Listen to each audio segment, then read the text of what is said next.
Allez, bonjour à toutes et à tous, ravi de vous retrouver. On va faire une émission ce matin, mais on va la faire un petit peu plus courte. J'ai toujours mal à la gorge, enfin après ça va, mais elle est juste très irritée. Donc parler, c'est pas franchement la meilleure des solutions pour lui permettre de s'en sortir. Et il faut que je garde un peu de force cet après-midi pour faire l'émission scalping pour les US. Vous l'avez eu hier. Eux, j'ai pas pu l'assurer parce que je toussais trop. Donc il faudrait quand même que j'essaye de leur faire aujourd'hui pour éviter de reporter ça à la semaine prochaine. Euh, Cela dit, on va quand même prendre un petit moment parce que je sais que sinon tout le monde va me taper dessus si je ne fais pas une émission aujourd'hui vu ce qui s'est passé hier soir sur le Bitcoin. Donc je vais traiter de manière très globale, d'accord. Alors je pars en week-end ce soir, donc je ne suis pas là demain. Donc je vais essayer de vous traiter les scénarios que je vais surveiller activement dans l'ombre. Et évidemment, bon, ça va être très simple, hein, ça va être les scénarios sur les US. Ça va être quoi d'autre? Je surveille les boons parce que je pense que les boons vont pas tarder. Enfin voilà, on va voir. Mais je pense que les boons ont atteint leur creux, voilà, enfin leur creux de conneries. Euh, le WTI, tout c'est trop tard. Le Rodol c'est géré, GBP aussi, USD Yen, ça commence à pullbacker. J'ai pris un peu de profit hier, hein, comme je vous l'avais dit. Je sais plus si c'est pendant vous ou dans l'émission US que je l'ai vu. Donc petite prise de profit quand même sur USD Yen pour sécuriser un peu. Euh, et ensuite, on verra. Qu'est-ce que j'ai fait de... Ah bon, les actions, hein, je laisse filer. Pour l'instant, il n'y a pas spécialement de... Voilà, de toute façon, la plupart de ces trades sont plus ou moins sécurisés, donc il n'y a pas besoin de suivre. Enfin, c'est des gros swings, hein, donc tout ça, on ne les traite pas tous les jours, parce que voilà, et puis je ne les regarde pas toutes les semaines non plus, parce qu'il n'y a pas ultra besoin de... Hein, c'est globalement lié au scénario US dans tous les cas, donc à moins qu'il y ait une grosse bulle qui démarre, ce dont je doute toujours, il n'y a pas de raison que ces scénarios s'invalident. Il y a l'AUDNZD, voilà, donc l'AUDNZD je vais le surveiller, et le gold bien entendu. Alors, donc on commence BTC USD, donc voilà, en daily déjà d'une première constatation, c'est pas non plus le carnage. Alors ça s'est quand même très mal passé au bout d'un moment, on avait quand même la clôture daily ici, hein, là c'était franchement moche, bon là on arrive quand même à clôturer, bon certes avec une mèche haute, on n'arrive pas à clôturer au-dessus du Fibo 61, on vient chercher la première grosse zone de volume qu'on a identifiée au profil. Le problème, c'est que c'est une zone de volume qui s'étale de là jusque là. Donc, comme je vous ai dit, et je vous l'ai mis dans le Discord, on rentre dans la zone de vente. Vous pouvez revendre, d'accord? Maintenant, il faut être conscient que, étant donné la parabole et compagnie, il faut y aller toujours mollo et surtout, pour éviter cette fois, encore une fois, d'embarquer tout le monde là-dedans, je vous ai donné le niveau de difficulté pour dire c'est seulement les jaunes qui peuvent faire ça. Les autres, vous attendez au moins la formation claire d'un range en horaire. Bon, ce qui pour l'instant est toujours loin d'être le cas. De toute façon, je vous ai fait un live hier soir normalement pour vous rafraîchir les idées, tout simplement pour éviter que tout le monde fasse n'importe quoi. Mais voilà, donc on va récapituler ça pour ceux qui n'étaient pas là hier. Et donc voilà ce que ça nous donne. On est là sur Bitcoin, donc toujours pareil, il faut un scénario. Alors vous connaissez mon scénario et je parlerai de moins en moins de ça parce que je pense que c'est pas le plus intéressant et malheureusement c'est là où toute votre attention se porte. Donc mon scénario est maintenant de trouver une grosse résistance dans cette zone-là, c'est-à-dire entre ce qu'on vient de faire là, qui peut très bien être le sommet, hein, qu'on soit d'accord. Tout ça, ça va se décider dans les prochains jours, mais là, à ce stade-là, on fait un avalement baissier et c'est terminé, hein. Donc il suffit de dire aujourd'hui, on vient casser 11 800 et c'est au revoir les acheteurs. Et on finira à 10 000 en quelques minutes derrière. On peut très bien continuer à pumper un peu pour venir chercher le haut de la zone jusqu'à 15 000. Hein. Voilà. Ici, il faut être conscient qu'il y a beaucoup de demandes vendeuses dans le carnet. Beaucoup, beaucoup. Donc, soit tout simplement, ça fait un effet d'aimant et le market maker veut exécuter tous ces ordres-là, soit tout simplement, ça coûte trop cher de maintenir les prix à la hausse, on laisse tomber et on effondre les prix, comme on l'a vu hier. Dès que ça tombe, il n'y a plus personne qui achète, les spreads augmentent de manière considérable, il n'y a plus la liquidité pour sortir, bref, c'est le goulot d'étranglement habituel, avec donc avec les slippages et trucs comme ça dont on a parlé hier. Donc effectivement, le problème c'est que c'est là où tous les jolis boules qui avaient gagné des sommes régulières, faciles, depuis plusieurs semaines, commencent à comprendre qu'il y a quand même des vices cachés quand l'argent facile est fait. Chose que je vous avais quand même apprise depuis. Enfin, j'espère que vous avez compris le concept. Voilà, quand ça paraît facile, c'est que les risques sont cachés. Soit vous allez les subir sans le savoir, soit vous allez subir quoi qu'il arrive avec le temps. Donc bah, voilà, là c'était exactement ça. Les mecs, ils comprenaient rien au trading, ou alors bon, pour la plupart, ils sont quand même pas très expérimentés, et viennent me donner des leçons à moi alors que j'ai quand même 8 ans de métier et que je sais de quoi je parle. Donc je trouvais ça toujours très rigolo, parce que je sais comment ça finit, et je sais très bien que la plupart de ces mecs-là se prennent une grosse cartouche à la fin, et que évidemment ils vont pas sur les réseaux pour dire ah mais oui, il avait raison. Donc voilà, c'est bien ça le principe qui revient à dire, pour ma part, euh, ce qu'on fait ici et ce qui s'est produit hier n'est que la juste contrepartie des prises de risques stupides qu'il y avait sur les jours précédents. Donc le problème, c'est qu'évidemment, on voit que quand il y a quelque chose qui se passe pas bien, tout de suite tout le monde veut sortir et il n'y a pas assez d'argent pour tout le monde. C'est ce que j'ai dit. Donc ça crée des slippages, c'est-à-dire que les mecs mettent des stop-loss et ils sont exécutés 5, 6, 700, 800 dollars plus bas. Alors, être exécuté 800 dollars plus bas, bon, si vous faisiez un swing, c'est pas très grave. Encore une fois, c'est une marge d'erreur. Alors, c'est sûr, ça fait chier. C'est-à-dire, vous aviez prévu une perte, par exemple, je sais pas, une perte à break-even et vous vous retrouvez avec une perte-perte. Voilà. C'est-à-dire, par exemple, le mec qui rehaussait ses positions, là, le mec qui empile, il est content. Il a un gain faramineux quand il regarde son compte à J-1 et à J+1, bah, c'est dommage. Il n'y a plus rien. Voire c'est passé en gros négatif. Il faut être conscient que si vous faites ça, le mec a pris une position acheteuse hier en scalping ou je sais pas, à 13 200, un truc comme ça, levier x 50, bon, un truc classique pour les mecs qui font du scalping sur voilà. Le mec se fait exécuter à 12 300, c'est-à-dire 800 dollars plus bas, au revoir le compte. Voilà, tout simplement, bye bye, hein, levier x 50, 50 fois 800, t'as intérêt à avoir un gros compte pour supporter ça. Donc le principe est de dire, voilà, pour moi ça me paraît très compliqué évidemment ces stratégies-là parce que il suffit d'un petit élément comme hier, et hier c'est rien encore une fois, c'est un petit pétard quoi. Et il faut bien comprendre qu'un truc comme ça a déjà recte un bon paquet de cons, donc bah, moi après ça je vous avais prévenu, donc bah, ce qui se produit hier ça me surprend pas, on savait très bien que ça allait arriver de toute façon tôt ou tard, on savait juste pas trop quand. Moi mon job c'était plutôt de vous avertir pour que vous fassiez pas partie du panier de gens qui se font rectes, voilà. Après, bon, bah, ceux qui l'ont fait, c'était leur problème. Ils ont pris une grosse leçon ou ils ont pris la leçon de trading, c'est-à-dire bah, ils n'ont plus d'argent. Au revoir, merci, la porte se trouve par là. Euh, Bref, voilà, donc ça c'était pour le contexte. Donc oui, ce qui s'est produit hier, c'était plus que prévisible, on ne pouvait juste pas exactement savoir où. Ce qui me gêne un petit peu dans l'histoire, c'est que comme moi je me suis pété un stop hier, j'ai pas voulu vous réembarquer dans une nouvelle vente. Je vous ai envoyé la notif pour vous dire on arrive dans la zone, d'accord, dans la prochaine zone, sur le Fibo 61, etc., machin. Mais le problème, c'est que j'ai pas voulu vous dire, allez, on reprend une vente parce que, bon, bah, voilà, quand on se fait stopper J-1, j'ai pas généralement envie de vous faire reprendre un trade derrière, tout simplement parce que, bah, voilà. Et le truc, c'est que du coup, moi non plus, je l'ai pas fait. Alors que sincèrement, normalement, je m'en fous voilà. Mais le truc, c'est que maintenant, je fais tellement de pédagogie que même moi, je me mets à pas faire certains trades. Donc, bref, voilà, j'ai pas pris le trade. Pourtant, voilà, j'ai bien vu la zone, j'ai bien vu que dès le matin, on avait un gros volume en arrivant sur la zone. Hein, là, on voit bien, hop, le gros spike. Je l'ai vu, je sais plus avec qui j'en ai parlé d'ailleurs. Je crois que c'est Doc. Je sais plus. Et voilà, bon. Donc ce qui se produit derrière me surprend clairement pas. Voilà. Il y avait des prémices, il y avait des choses qui auraient pu m'inviter à penser. Et voilà. Et puis on arrive là, je le vois pas. Pourtant en plus on était sur une target 4 heures. Enfin voilà, bref. Faute d'attention en fait. Tout simplement, je me suis dit, bon, je me suis fait stopper hier, je vais pas regarder avant au moins demain. Du coup, j'ai pas vraiment regardé, j'ai vu qu'on arrivait dans la zone, je vous envoie la notif, et je vais même pas chercher plus loin, essayer de voir s'il n'y a pas quelque chose à faire. Franchement, là, c'était juste donné, en fait. En 4 heures, tu viens là, tu prends un trade, tu viens en horaire, tu te dis, ok, super, boum, divergence, ça croise, allez, bam, c'est parti. Bon, après, il fallait quand même être chaud, parce que c'est parti très vite. Il faut être conscient que 3 minutes plus tard, on perdait 200-300 dollars par minute. Donc, oui, voilà, c'était un peu compliqué. Donc, si vous ne l'avez pas eu, honnêtement, c'est pas très grave.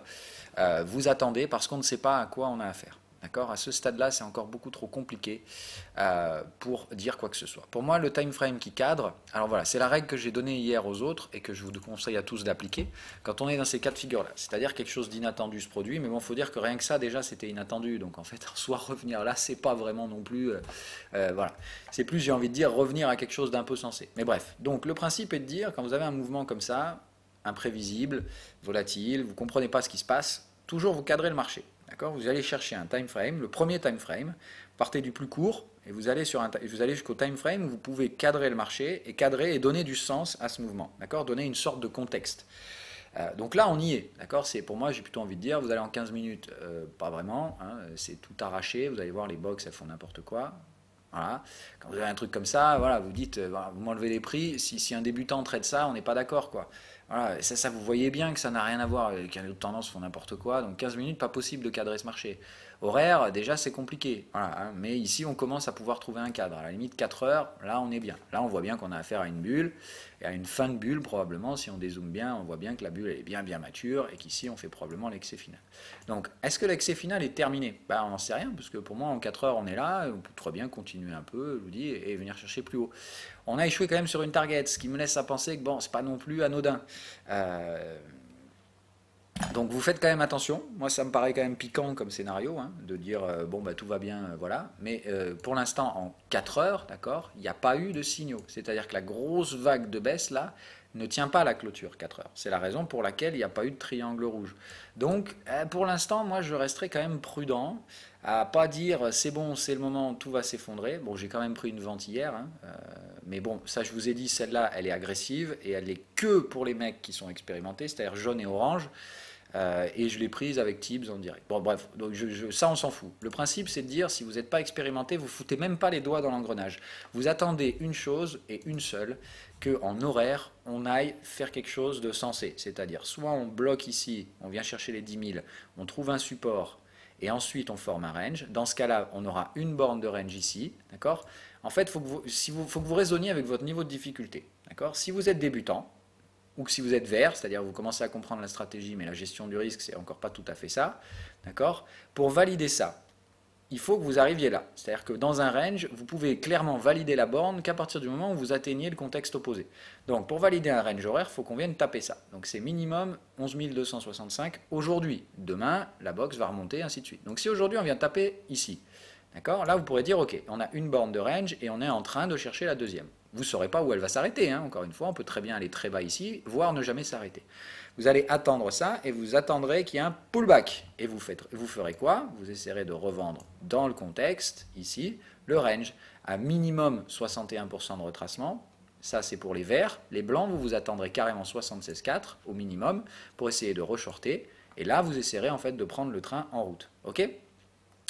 Vous, tout simplement, si ça tombe en ligne droite, tant pis, voilà, c'est pas très très grave. Alors c'est vrai que c'est ce que je vous ai fait travailler sur les trades précédents.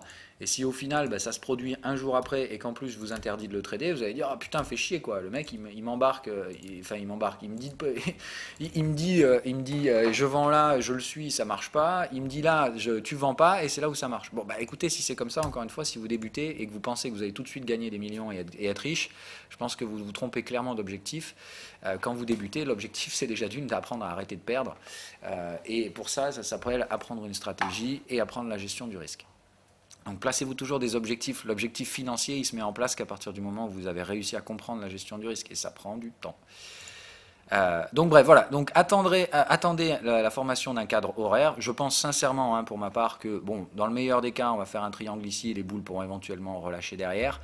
Dans le pire des cas, on enfonce ici clairement aujourd'hui et on n'en parle plus et on vient chercher ces zones support. Hein. Donc là, vous voyez bien qu'il y a du volume. Donc c'est dessous, c'est sous ça qu'on va trouver des supports et probablement jusqu'à 10 002, voire ici essayer de racler quelques stops. Voilà.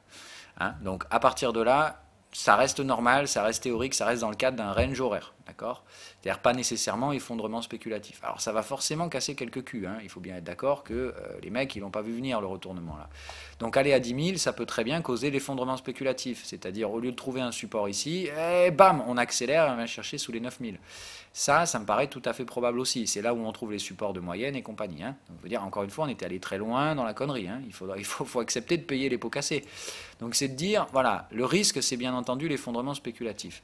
Moi, pour ma part, à partir du moment où on vient chercher ça, je sais qu'ici, je vais pouvoir mettre mes stops. C'est-à-dire, je vais pouvoir gérer mon risque sur le sommet et donc prendre des renforts. Pour l'instant, j'y vais tout doux, hein. Je ne sais pas du tout à quoi j'ai affaire, et on peut très bien se retrouver là dans les prochains jours, que ça ne me surprendra pas non plus, d'accord? On est dans une zone où il y a beaucoup de demandes vendeuses ici. Le problème, c'est que là, hier, on a exécuté énormément de volume, et je vous ai toujours dit une chose, les bulles, elles meurent dans le volume. C'est-à-dire que quand il y a trop de volume d'un coup, ça ne supporte plus la structure, et ça s'effondre, le schéma de Ponzi, hein. Donc c'est un peu le problème. C'est de dire, bah là, moi je suis un peu emmerdé parce que je vois le volume. Je pense que l'effondrement spéculatif peut se déclencher. Il faut juste que les prix baissent. Hein. À ce stade-là, si les prix tombent, tout le monde veut son argent, il n'y a pas assez d'acheteurs, ça s'effondre très vite. Hein, voilà. L'option numéro 2, c'est de dire, bah non, il y a toujours des glands prêts à acheter. Ils vont acheter, buy the dip. En gros, hier, 15% de pullback. Les mecs voient ça comme une opportunité de dingue. Et les carnets restent remplis. Et dans ce cas-là, on vient chercher jusqu'à 15 000, voire au-dessus. Ça ne me surprend pas. Voilà. C'est de dire, je ne sais pas à quoi on a affaire pour l'instant. Tout ce que je sais, c'est que là, on a eu un choc volatile. Ça commence à marquer les esprits, fortement d'ailleurs. Et j'ai hâte de voir la suite. Voilà. Soit on continue de marteler le message et on sort tout le monde, on pousse tout le monde vers la porte de sortie et ça va se passer très vite. Un effondrement spéculatif, c'est 50% par rapport au sommet. C'est de vous dire, si on va pour un effondrement, voilà, on peut sans problème aller chasser du 7002, la zone qu'on avait déjà précédemment identifiée, c'est-à-dire aller dégommer sous ce support-là. Et ça ne me choquerait absolument pas. Alors on ne le fait pas en ligne droite, encore une fois, il y a des schémas, c'est de dire là, on a fait le pullback hier, comme par hasard, ça revend 76%. Tant qu'on fait ça, je pense qu'on peut revenir chercher, ça remontera et ça rebaissera une dernière fois. Rappelez-vous, c'est toujours les schémas en vague 5 étendus dans les cryptos. Donc la suite, si on va vers un schéma baissier, c'est plus ou moins un truc comme ça. Voilà, venir ici, peut-être trouver un petit support, venir chercher les overlaps là, d'accord, ok, ça passe pas, et là, boum, ok. Alors pas jusqu'à 5007, on est bien d'accord, mais voilà, chercher un truc comme ça, hop, là ça passe pas, et ici évidemment lever bottom, d'accord, le dead cat bounce, et ensuite on crée l'effondrement spéculatif derrière et compagnie. Okay, voilà le schéma. Après, encore une fois, on traite des patterns. Ça ne veut pas dire que c'est ça le futur, on n'en sait rien. Toujours pareil, gestion du risque. L'intérêt de faire ces trucs-là, c'est pas de dire, voilà, il faut faire ça et il faut acheter et vendre. Comprenez bien, c'est juste de dire, les zones cluster sont donc bien celles-là. Pour moi, il y avait un cluster hier par là, je l'ai chopé, voilà, mais il était très agressif et j'ai pas voulu embarquer les débutants dedans. Le prochain cluster décisionnel, il est par là, d'accord ? Et ici, on ne sait pas ce qui va se produire. Soit les boules supportent le prix et on remonte plus haut dans la zone, ok. Soit les boules supportent le prix, ils échouent et on vient casser la zone. Et c'est là que, à mon avis, les plus mauvaises choses vont commencer à se mettre en place. Si ce cluster ne répond pas, c'est-à-dire si on vient là et qu'il n'y a pas de signaux, pour moi, ça peut tirer jusqu'à un cluster inférieur qui me semble quand même peu probable. Alors, je vais vous mettre des zones, c'est mieux. Voilà. Donc, il y a une première zone ici, là où vous avez le faible volume jusqu'au volume. Il semble qu'ici, il y a une première zone cluster décisionnel, normalement en support, mais attention, comme il y a un risque d'effondrement spéculatif, il ne faudra pas pleurer si ça ne supporte pas. Le deuxième cluster, pour moi, il est là, et il est très fort, celui-là. Là, il y a les moyennes, il y a les contextes 4 heures. Là, ici, je pense qu'on peut difficilement franchir ça. C'est-à-dire qu'ici, il y aura de toute façon, je pense, quoi qu'il arrive, un rebond. Et le troisième cluster, c'est la zone 7000. Voilà. Là, ici, c'est quand on démonte tous les stops là-dessous. Là, évidemment, c'est pas une zone à acheter, c'est plus une zone, en fait, à TP. C'est-à-dire, les vendeurs vont se racheter ici, ce qui risque de faire remonter brutalement les prix. Okay, donc vous avez vos trois zones. La zone résistante, pour moi, c'est l'énorme cluster ici, c'est-à-dire ça commence là et ça se termine ici. Donc voilà, ça fait une grosse zone de vente, okay, dans laquelle on peut très bien, sans aucun problème, revenir grinder dans les prochains jours. Donc attention à ne pas dire, ça y est, on a baissé hier, c'est fini. Clairement pas du tout. C'est la raison pour laquelle, d'ailleurs, je vous invite à beaucoup de prudence et que je ne veux pas que les débutants s'amusent à trader agressivement. Vous attendez la formation du range horaire, même si ça ne vous plaît pas. Voilà pour Bitcoin. Les autres cryptos, donc c'est l'autre question qui est revenue assez souvent hier. Qu'est-ce qu'on fait avec les autres? Voilà. Donc qu'est-ce qu'on fait avec par exemple de l'Ethereum ou des trucs comme ça? Moi je pense qu'Ethereum je vais garder pour l'instant. On n'a pas atteint mes objectifs. Donc voilà. Moi mes objectifs sont toujours vers 400 au minimum. Voire vu les pumps qu'on a eu sur Bitcoin, sincèrement, je ne serais pas étonné qu'Ethereum nous fasse les 8 900 lui aussi, mais dans une alt season, quoi. C'est plus de dire ici tout le monde corrige, on se fait un crack spéculatif, et normalement, rappelez-vous, la alt season se met en place quand le dead cat bounce de Bitcoin se met en place. D'accord? Je vais vous mettre le graphique comme ça.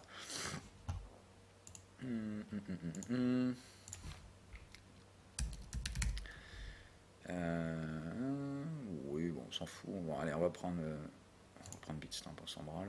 Ok. Donc, comprenez bien le principe. Ok. Là, c'est le début de l'effondrement spéculatif. Alors là, il y a des grosses mèches basses, vous ne les voyez pas, mais ok. Là, c'est là où on vous règle les stops. Rect, merci, au revoir. Dead cat bounce qui se met en place ici. D'accord. C'est à ce moment-là que vous avez le pump des alts. Ok. À ce moment-là, il y a aussi un autre élément. Je te salue, mon cher Max. J'espère que tu es content. Hier, je t'ai envoyé pas mal de gens sur Twitter. Maxime Prigent, je vais le citer là aussi, parce que voilà, très bon travail sur Twitter. Il n'y en a pas beaucoup des comme lui qui sont sortis de l'ombre il n'y a pas longtemps, avec une qualité pareille. C'est BTC USD, non, BTC.D. Voilà. la BTC Dominance. Ok, et il faut bien comprendre un truc, c'est que pour ma part, la alt season ne peut se mettre en place. Alors c'est lui qui l'a dit, hein, donc encore une fois, je rends à César ce qui est à César. Et je trouvais ça très intelligent comme analyse. Donc c'est de dire, voilà, quand on vient chercher des valeurs comme celle-là, alors je vais vous montrer où on était aujourd'hui, hein, voilà, des valeurs comme ça, on atteint une dominance BTC qui ne tient plus, c'est-à-dire 65, 66, ça s'écroule. Voilà. Donc bah, là, si on se crache par là, il ne faudra pas venir pleurer sur Bitcoin, on l'aura bien cherché. Okay, donc une dominance trop forte crée normalement un effondrement spéculatif, et derrière, l'effondrement spéculatif de Bitcoin fait chuter sa dominance. C'est quand la dominance passe sous les 50, d'accord, que se met en place la construction de la distillation des bitcoins, c'est-à-dire qu'on va les investir ailleurs. Et en réalité, je trouve ça très intelligent parce que la logique, c'est effectivement une logique purement financière qui revient à dire qu'effectivement, il faut qu'il y ait une liquidité intrinsèque au Bitcoin pour qu'il puisse revenir dans des processus d'investissement divers et donc de répartition de portefeuille. C'est-à-dire qu'avant que les mecs foutent leur Bitcoin dans autre chose, il faut leur montrer que Bitcoin n'est pas si fort que ça. D'accord ? Parce que pour l'instant, les mecs jurent par que ça, Bitcoin c'est la révolution de demain, les altcoins c'est de la merde, faut tout mettre dans Bitcoin, c'est là que se passent les choses. Bon, non, encore une fois, ça m'étonnerait que ce soit ça le scénario, mais on n'en sait rien. Bref, donc pour l'instant, les mecs sont convaincus qu'il faut charger Bitcoin parce que c'est ce qui monte le plus.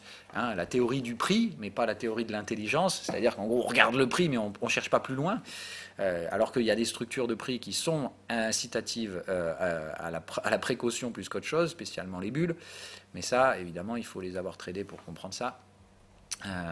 Ou avoir fait les erreurs dans le passé. Donc pour moi, la dominance BTC, on est encore trop haut. Je pense qu'il nous faut un effondrement d'abord, spéculatif Bitcoin, qui va tirer les alts avec. Hein. Vous voyez que là, à l'époque, l'Ethereum était quand même tombé aussi. Donc je m'attends à ce que ça tombe. Ce qu'on voit, c'est qu'à l'époque, ça avait retracé jusqu'au sommet précédent. D'accord ? Donc ce que je me dis, c'est Ethereum minimum, retour quand même sous les 300, ça me semble assez normal. Et à partir de là, on voit. Voilà. Maintenant, si jamais BTC tombe, mais que tous les alts tombent avec, la dominance BTC ne va pas s'effondrer comme à l'époque. Donc attention à bien surveiller ça. Ce qui m'importe ici pour mettre en place une alt season, c'est que les alts retracent, mais de manière modérée. Alors que Bitcoin, lui, se pète la tronche de façon immodérée. Et dans ce cas-là, la dominance va s'effondrer, et c'est quand elle passe sous les 50 qu'on peut commencer à se dire, ok, les supports des alts, pourquoi pas.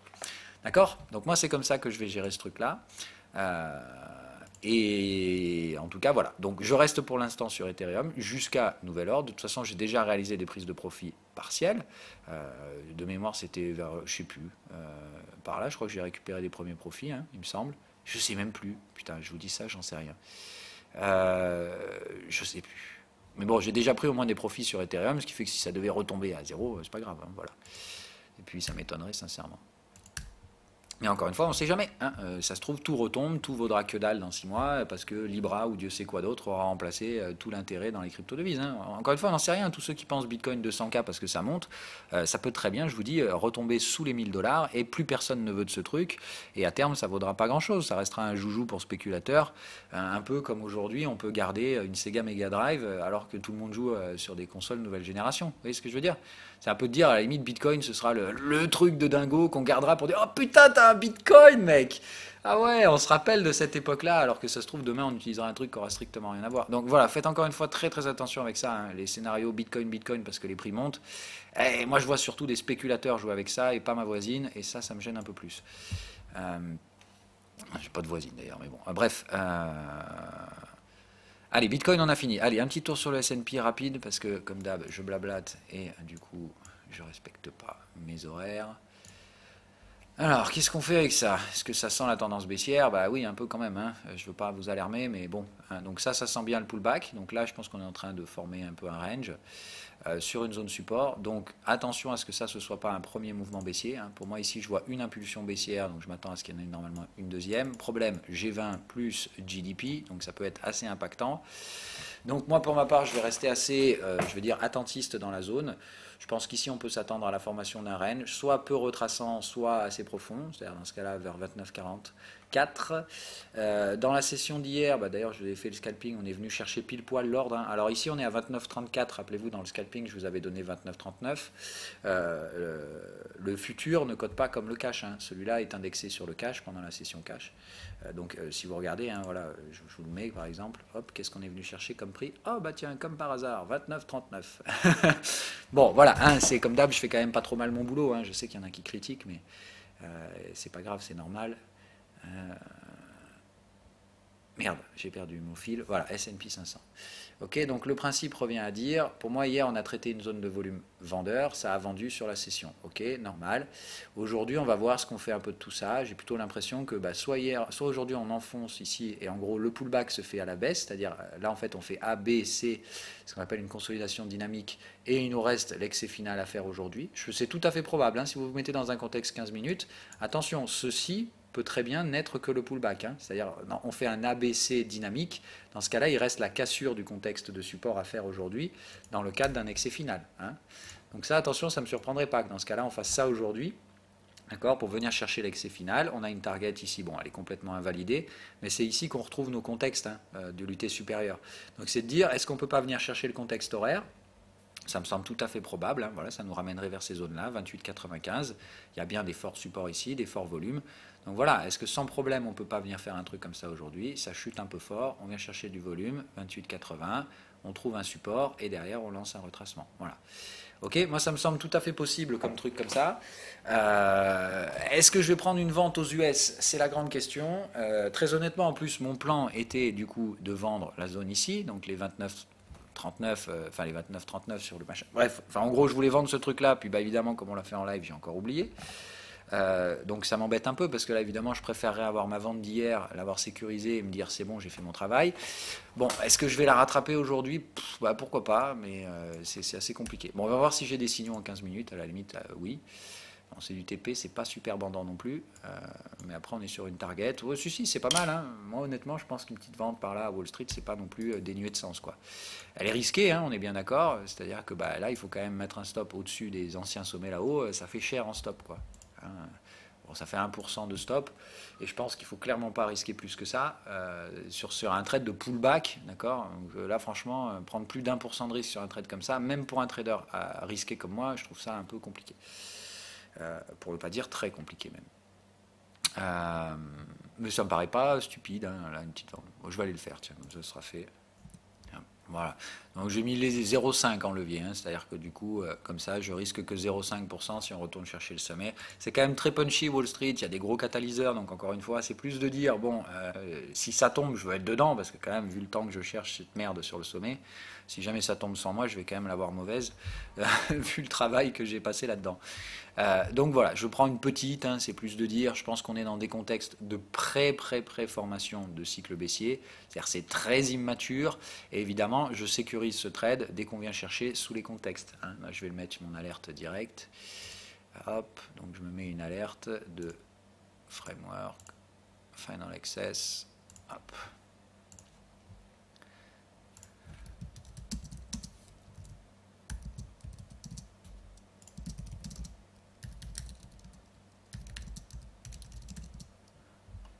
Voilà. Ah, en gros, dès que ça vient chercher le débordement de contexte et compagnie, que ça me donne des targets ou des trucs comme ça, j'irai encaisser la moitié de la position, probablement pour payer le stop. Captez, si on va chercher par là, faut que vous pensiez toujours que, voilà, je vous dis toujours, je sais c'est pas facile ce que je vous fais, que je parle beaucoup, mais c'est surtout pour vous faire comprendre comment ça se passe dans ma tronche. Et en fait, moi je vois toujours des ratios risque-rendement partout parce que j'ai compris ce que c'était que la gestion du risque. Mais vous verrez, ça viendra quand vous aurez pité la gestion du risque.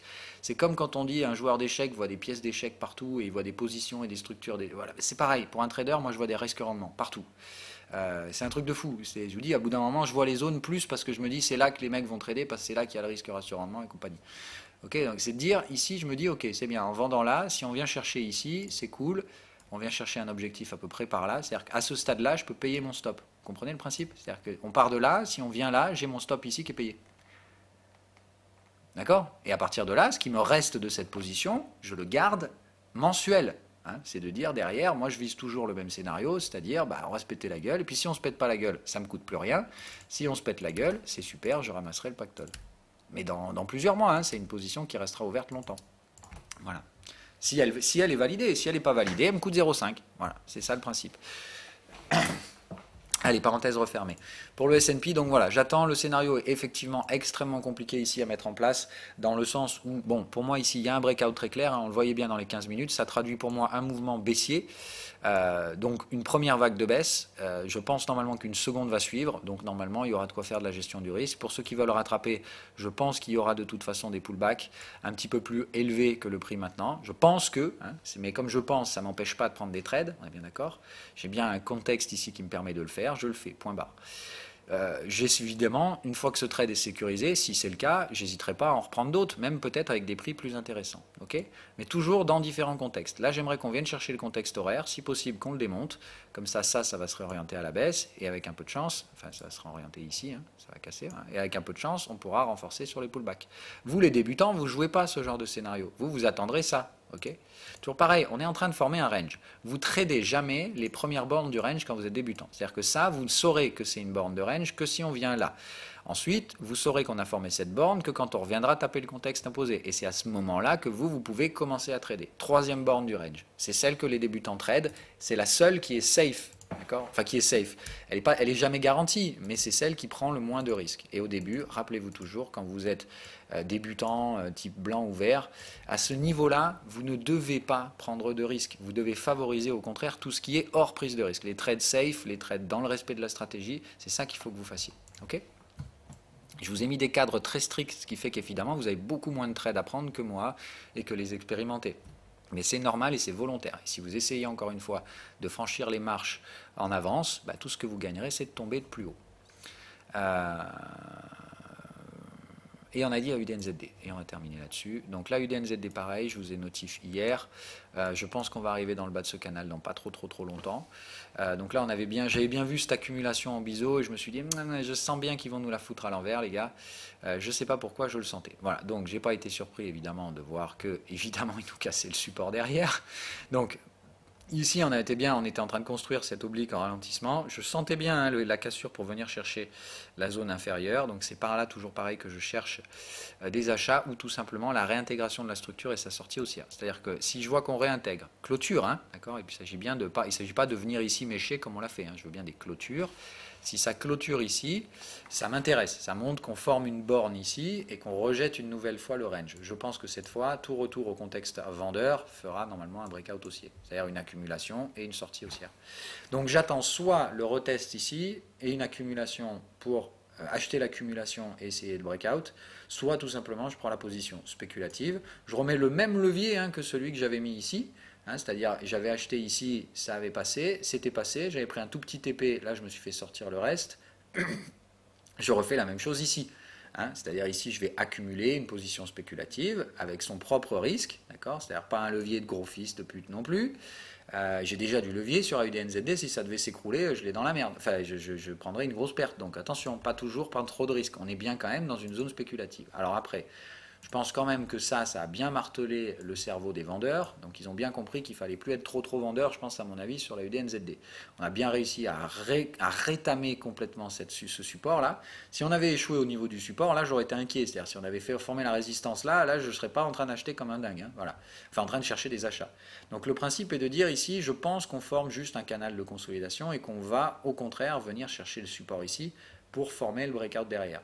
Là, on a frôlé les contextes résistants, mais je pense qu'on peut considérer qu'on les a fait. Donc là, on fait contexte, tendance, et j'espère qu'on va revenir faire contexte pour un breakout. J'en sais rien, encore une fois. C'est de la gestion du risque. On est dans les phases spéculatives. Il n'y a pas du tout de tendance qui émerge pour l'instant. Donc, voilà, c'est de dire, pour moi, je vois un range baissier mature. J'ai une vision haussière de ce marché. Qu'est-ce que je fais? Oui, ici, j'ai un trade en accumulation. Point à la ligne. C'est quand même pas compliqué. J'ai peut-être tort. Si ça se trouve, le marché est baissier et je me ferai stopper. What else? C'est quoi le problème? Voilà, je dis, putain, merde, si avoir tort, c'est une honte dans le marché, mais arrêtez de trader, quoi. Vous allez avoir tort sacrément souvent dans le marché. Il va falloir faire avec, quoi. Donc moi, ça me fait pas peur. Voilà, tout ce qui m'importe, c'est de dire, j'ai un contexte, j'ai un scénario, j'ai un contexte qui corrobore ce scénario. Si j'ai des signaux, je trade, point barre. Ça va aussi simple que ça. Voilà, pas de signaux, pas de trade, bien entendu. Hein. Voilà. C'est bon, bah, j'ai fait le tour, donc bah, soyez sages, passez un bon week-end, on se retrouve lundi. Je ne pourrai pas vous faire de suivi, ou alors vraiment s'il se passe un truc très important et que j'ai le temps, éventuellement j'irai vous faire un petit suivi sur Discord depuis le téléphone.